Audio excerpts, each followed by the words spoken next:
Hey, it's Mila. Welcome back to my channel. I go around and I go around and I go around, I go around.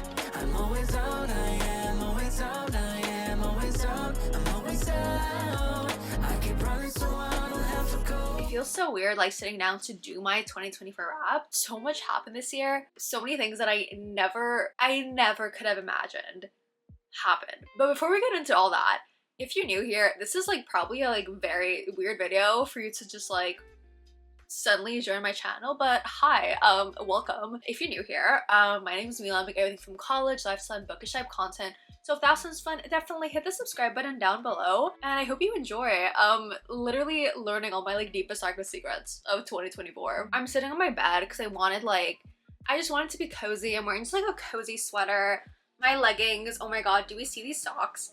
My friend Paola got them for me for my birthday.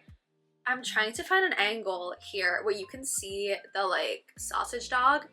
They're adorable. I love them. Paola, thank you so much. I don't know if you're watching this, but shout out to Paola. My 2024 wrapped. I was considering, do I do this in I guess chronological order from January to December, but I was there's so many little things that I feel I'm just gonna go with big topics. I think that's what I did last year and it was easier. So obviously I'm a university student, so we're gonna be talking a bit about school. We're gonna be talking about obviously relationships. We're gonna be talking about the sorority because I was part of a sorority. I think I very briefly touched on things around the month of October because so much happened, but I'm gonna kind of spill the tea on that. We're gonna talk about just everything that I went through. I am gonna be bringing out a video on what I learned as sorority president, but that's gonna be so much more constructive and productive and not just the horror shit show that I went through. So yes, we're gonna be spilling all the tea on that and just anything else that comes to mind. But I really wanted to use this as an opportunity to show you the nightmare. Literally my Roman Empire of 2024. Obviously I'm not gonna name any names throughout everything. I want to keep this super private. Obviously for my personal life, you're gonna know what I'm talking about, the certain instances, the certain people, but not only in the sorority and everything in general. I like to keep things I mean I share a lot, but I do like to keep things private. So yeah. Which category do we want to tackle first? Let's ease into everything. I think I'm gonna put little chapter marks in the description down below so you can kind of jump around. I think I'm gonna start with just school because it's the least dramatic, just the least exciting thing, but I feel we're easing into the drama. We're getting there. Actually, before we start that, I was thinking, okay, what is a word that basically sums up 2024? Obviously so much growth and so much good happened this year, but it was also the year of just heartbreak, and not heartbreak in the way you would expect, but there was also so much realization on my worth, the value that I bring to people. So something good came out of this heartbreak, but overall just the year of heartbreak. So college, school, let's go into it slowly. I did a lot of projects this year. If you don't know, sorry, I'm just getting into a comfortable position. If you don't know, I'm a mechanical engineering major. I'm going into my last semester, but this past year it was my before last, so there were a lot of projects and stuff like that. And honestly, absolute nightmare trying to complete. We had a car we had to do for my thermodynamics class. We built a car out of Legos. I'm gonna insert a picture, or actually have a video. The car is super slow, so I might speed it up. I'm gonna insert a video over here for one of my classes that kind of preps you for the final project. We had to do this man-powered portable washing machine. I remember it was driving us crazy because all our classes leading up to this point, it was theory, but then it was okay, apply the theory. So we built a washing machine, and it's still an inside joke with my friends. We're always oh my god, do you remember the washing machine? I'll show you pictures. Honestly, one of my Roman empires, just working on this washing machine, and just me literally complaining to people about the washing machine.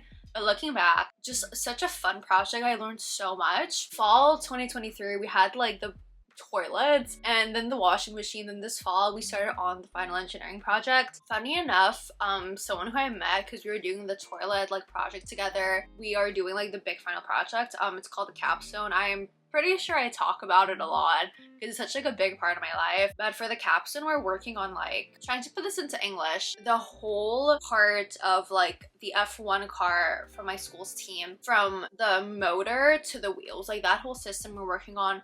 Super cool, but also an absolute nightmare. The countless hours I spent on it, like literally on the verge of crying, You know when you're just like staring at a laptop and you just want to grab the screen and just like bam, or just like bang your head into the laptop, and like, you know, countless times feeling that way. But having submitted like the final drawings, the final reports, feels so good. I'm gonna insert here like something that I had to work on. Never pulled an all-nighter, but came very close because oh my god, I was at school working on something for this project till like maybe 3 a.m. Went to bed at 4. We had to do a big presentation that's worth like 10% of the final grade, and it's like the first thing that was like individually graded. Big presentation at like 9:30 a.m. Barely slept. Literally woke up feeling like shit. I would have slept at school, but the day before I was wearing like a sweatshirt and leggings, and my hair was like getting dirty. So I was like, I'm not wearing proper clothes to give a presentation. My hair is gross. I need to come home and like put dry shampoo. So I had to come home, but I was like this close to like, I wouldn't say pulling an all-nighter, but just like napping for like an hour at school. I would love to graduate without pulling an all-nighter, but that pretty much like sums up like the big things with school. Once again, wanted to ease into it. In terms of like friendships, there has been a little like friendship breakup, but the drama with that has to do with the sorority. So I'm not gonna touch on it just yet. In terms of like travel, nothing super big. Like we were supposed to go to Italy, but then sorority drama happened. So my friend and I had to deal with like obviously the sorority, she had to deal with like other things, so that didn't happen. I feel like I'm literally hyping up the thing for the sorority, but like you're gonna see why I'm talking about it so much. So yeah, traveling, like nothing big happened. I did go to a couple of like cottage towns, and I feel like I learned that's what I really need to relax and just like gather my bearings. It's just like a mental like detox from like life. Even like getting out of town for like one day, exploring some like small town, just like chilling, like looking at nature. Oh my god, so therapeutic, so relaxing. So that's a big thing I did this year a couple of times, and I found like some super gorgeous places. So that kind of like sums up travel, friendships, school, work. I did not work this year, so work hasn't really been a big part of my life. I feel like I'm literally stalling for the sorority drama. But before we get into that, I do want to talk a bit about like my love life, because I did say this year was the year of like heartbreak. Yes, it was like some heartbreak here, but it wasn't like the big heartbreak of the year. Basically I met someone and it just felt so like out of this world, because I've never felt that type of connection with anyone, and it was so random. Like when we were least expecting it, we both met at a party where we knew no one there. I had one friend, he had one friend. We just like started talking without like really realizing who the other person was. It's crazy how it took so long for us to meet given the connection our friends had. But yeah, like we started talking and we clicked like instantly. Then we found out it's like this connection, and we were like, wow, that's like actually crazy. We saw each other, it wasn't like a date, but we saw each other at school. We had talked about this like later on, but we were both like so convinced that the other person wasn't into us, because I was like, okay, I'm not gonna text first, I'm gonna let him text first. And then when he wasn't texting, I was like, okay, he's like not into me. And then he had like the same mentality, so we were both like idiots back then. Then randomly, I remember this so well. I was at the library with a bunch of my friends. I'm like locked in.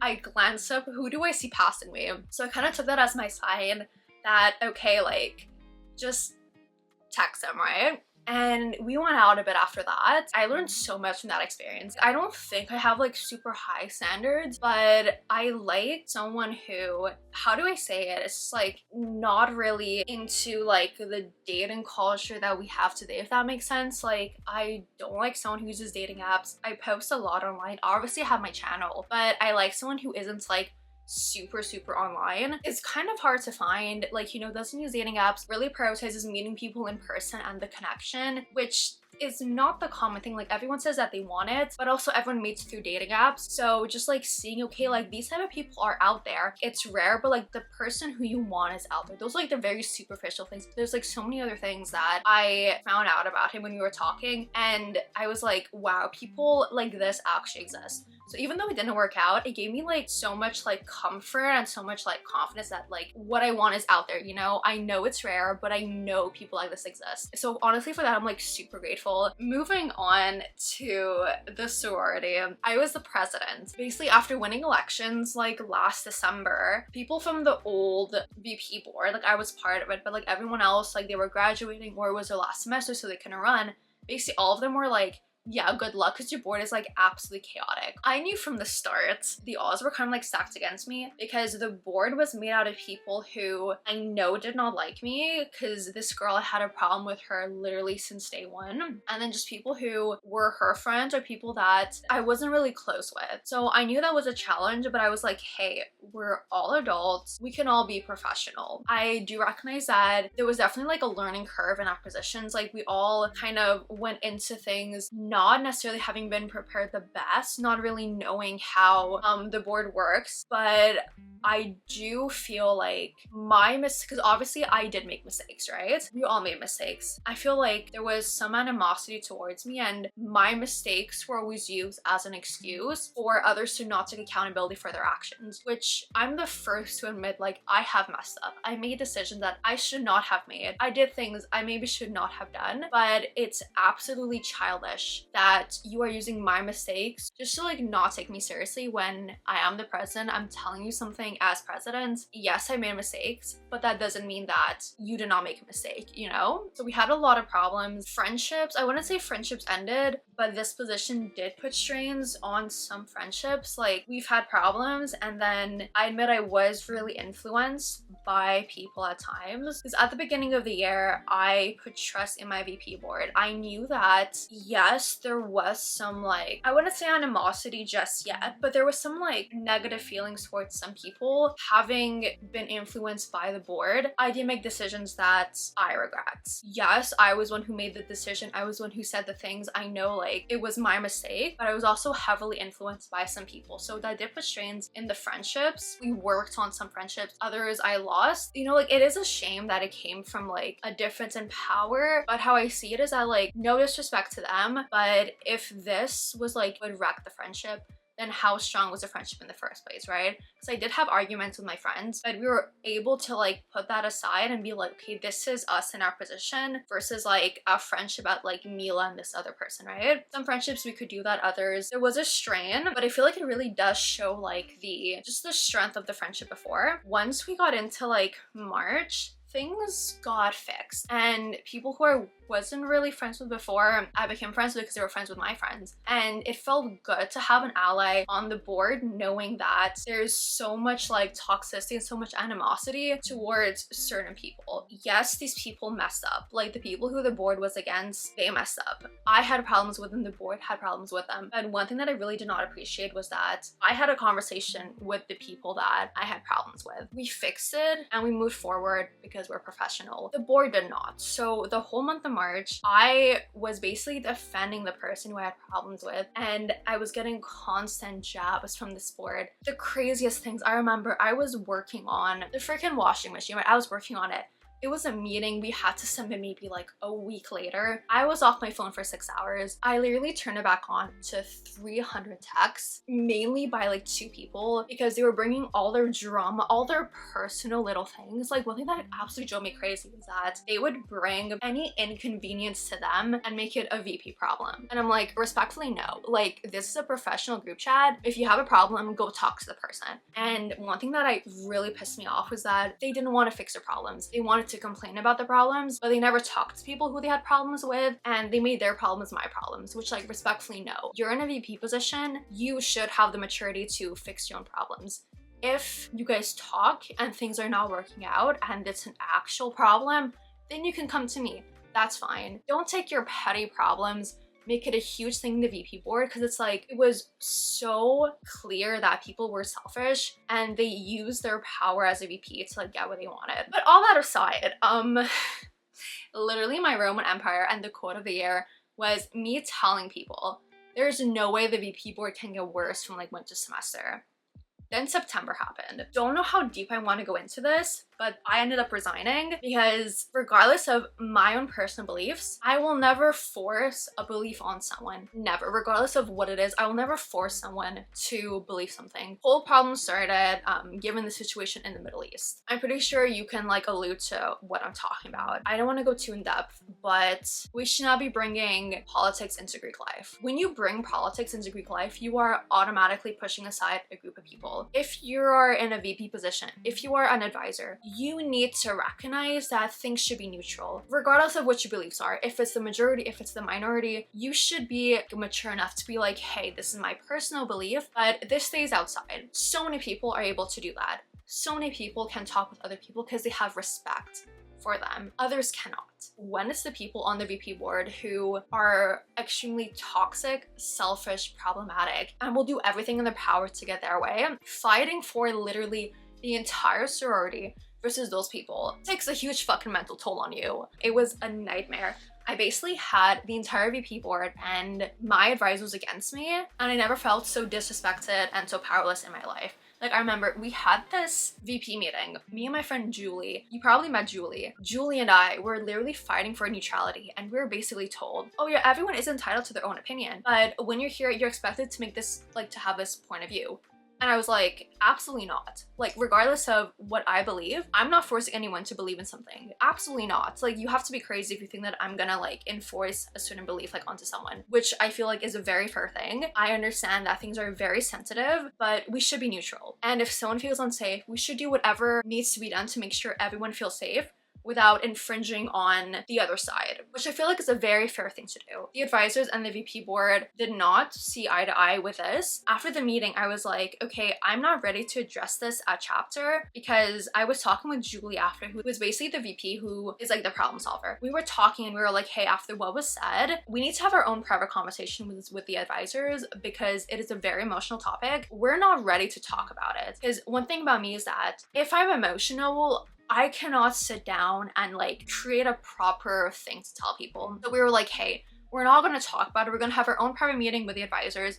If we need to have another VP meeting, we're going to have the other VP meeting. It was a very emotional time because we both basically ended the conversation by saying, I don't know how things are going to go, but I'm considering resigning. Obviously, I worked my way up to president. It was a huge part of my life, and coming to the realization that I might need to resign because this value system goes completely against what I value, it was a big toll on me, right? Then the week from that meeting to my resignation was literally the worst week of my life. I was crying every single like 3 hours. Like, people were calling me, asking me for updates on like what's going on. I think I'm gonna drop. Like, I remember every time I would pick up the phone, it like ended with them like reassuring me that everything's gonna be fine rather than me like reassuring them that everything's gonna be fine. But yeah, I was literally fighting with the advisors for them to see that, hey, like, we cannot force people to take a stance. It is not okay. It completely like ostracizes some people. Like, it's not fair, and this has no place in a sorority. But yeah, so we had the meeting on a Tuesday night, then we had chapter on a Wednesday night. One of the problematic people on the VP board, she basically blurted out what was said during the VP meeting. What she said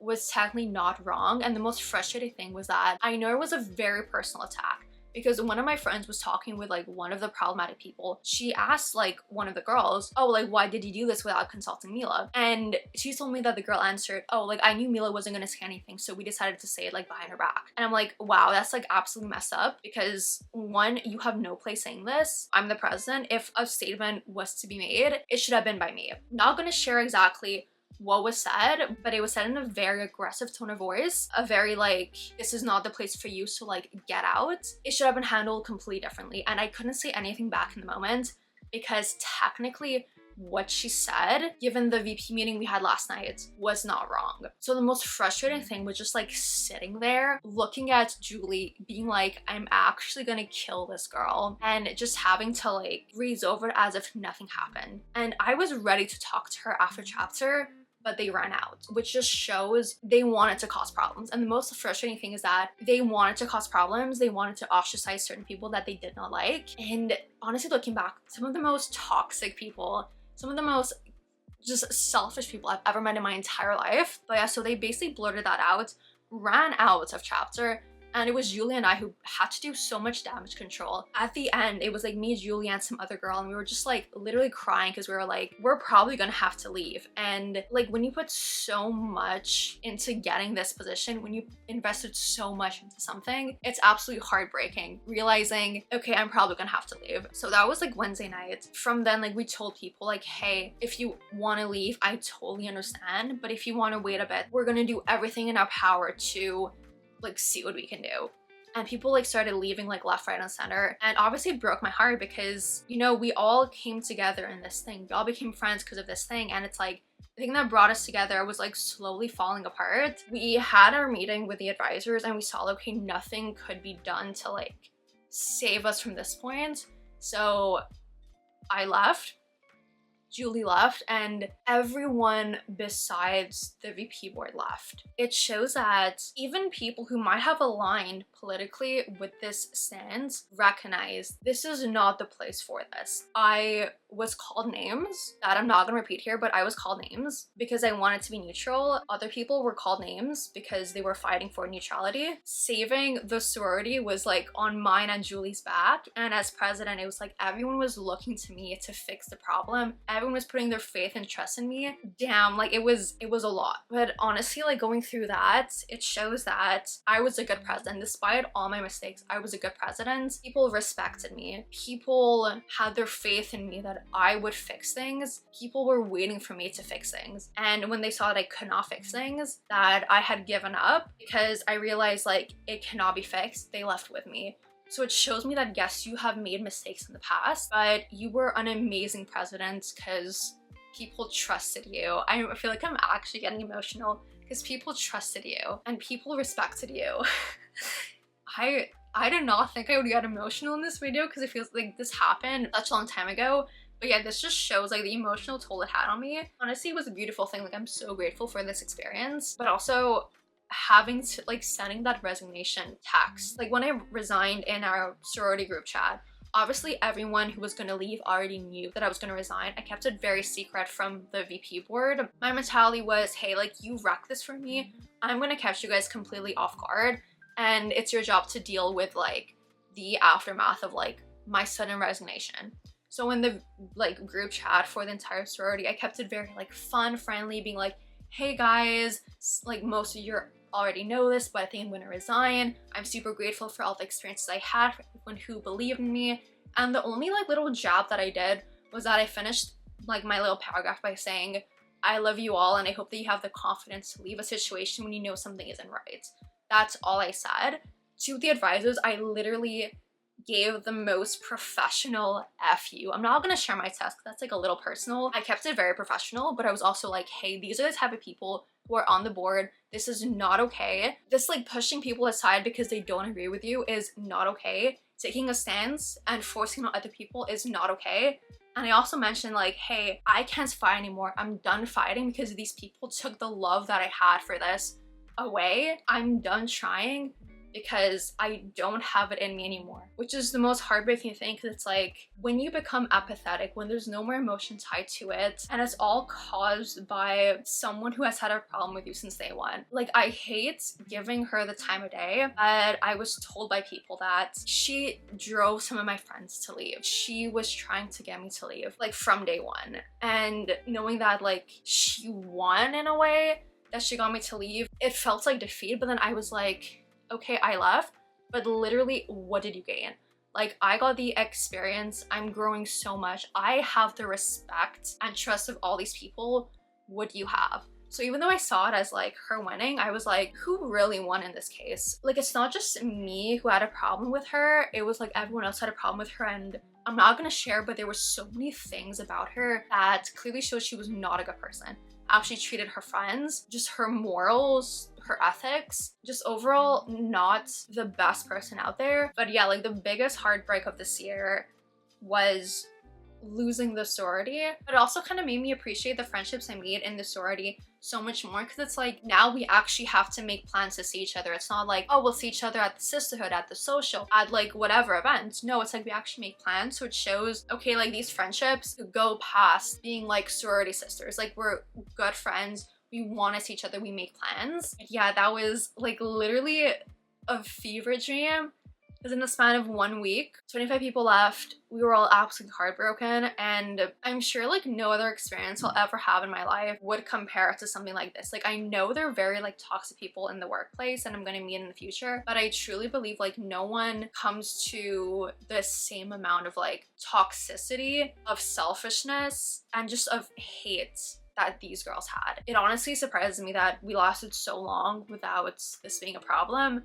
But again, they showed their true colors. No one has any respect for them. And once again, like I realized how good of a president I was, because despite all my mistakes, people still trusted me, people respected me, people followed me. But yeah, I remember waking up like Monday morning and being like, I'm so done with this. I drafted my resignation text to the advisors, sent it, blocked everyone, because I was like, I never want to talk to you ever again after what you put me through. After that, my life was great. I was chilling, just mental peace. But yeah, that was like the big thing that happened with the sorority. I feel like you guys can kind of like figure out based off the hints that I gave, like more specifics, but I did want to keep it like very as neutral as possible, because what happened, it's a very emotional thing, it's a very personal thing. And yes, I know it affects a lot of people, but I also believe that it has no place in Greek life. Everyone is entitled to their own opinion. An opinion should never be forced on someone. And just because you disagree with someone, that's not a reason to drive them out of this group. That's something I will stand by. I have lost respect for a lot of people. I have people that I respectfully never wish that I will see ever again. But yeah, that was like the biggest like growing experience in my life. Like the biggest things that I learned this year is that I'm a good leader. I saw how other people see my worth, and I've learned how to manage a group, because I knew what decisions to bring to the VP board.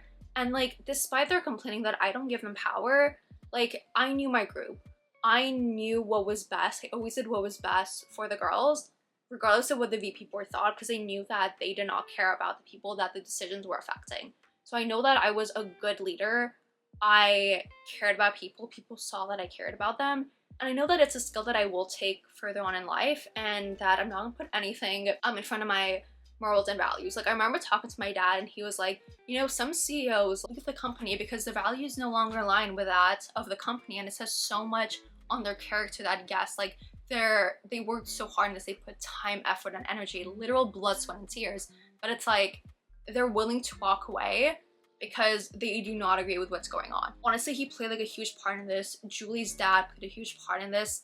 They helped us out so much. Also our other friend, her mom. So much gratitude for our parents, so much gratitude for Julie to having gone through that with me, because even though we told everyone what happened, no one was in that VP meeting. No one experienced the lack of respect that we faced. And as president, there is no reason why I cannot get 4 words out of my mouth without being interrupted. The absolute disrespect, the absolute powerlessness I felt, the people that I hate, like that I truly came to hate through this experience, I don't even wish that upon them. I never felt so powerless in my entire life, and it sucks. It's not fun. Kind of sucks that we're ending this on a bad note. That was basically my 2024 wrapped. Obviously, so you can see, like, the sorority was pretty freaking heartbreaking. Probably not what you're expecting, but yeah, like, I wanted to get this out of the way here and not really bring it into my video where I'm talking about my experience, because I feel like there's so much positive I got out of this experience that this video, my 2024 wrapped, is like the drama, it's the tea, it's everything that happened. My experience as a sorority president video that I'm posting, I think in January, that's like everything that I learned, all the experiences that I got. Yeah, that was my 2024. I hope that yours was like a little better than mine. A lot of tears were cried. Not many tears because of school, which I'm actually so happy. More tears were caused from heartbreak than from school, but I'm doing better now. Here's to hoping that 2025 is like better. I hope your 2024 was a little bit better than mine. If you want to share, if you're not like too shy, definitely leave your highlight or your low light reel in the comment section down below. I'm super nosy, I'm super curious, and I'd love to hear what was going on in your life. I'm gonna be completely honest, my camera died, so I lost my train of thought. But anyways, I hope 2025 brings nothing but the best to everyone. I hope there is less heartbreak. Like, obviously, I do want to learn a lot, but I hope that not through heartbreak, for more positive experiences. But yeah, so definitely hit the subscribe button, leave a thumbs up. All my socials I link down below if you want to go check me out, my TikTok, Instagram, and Goodreads. Wishing you all nothing but health, wealth, and happiness. Stay safe, protect your vibe, and I'll see you in 2025. Bye guys!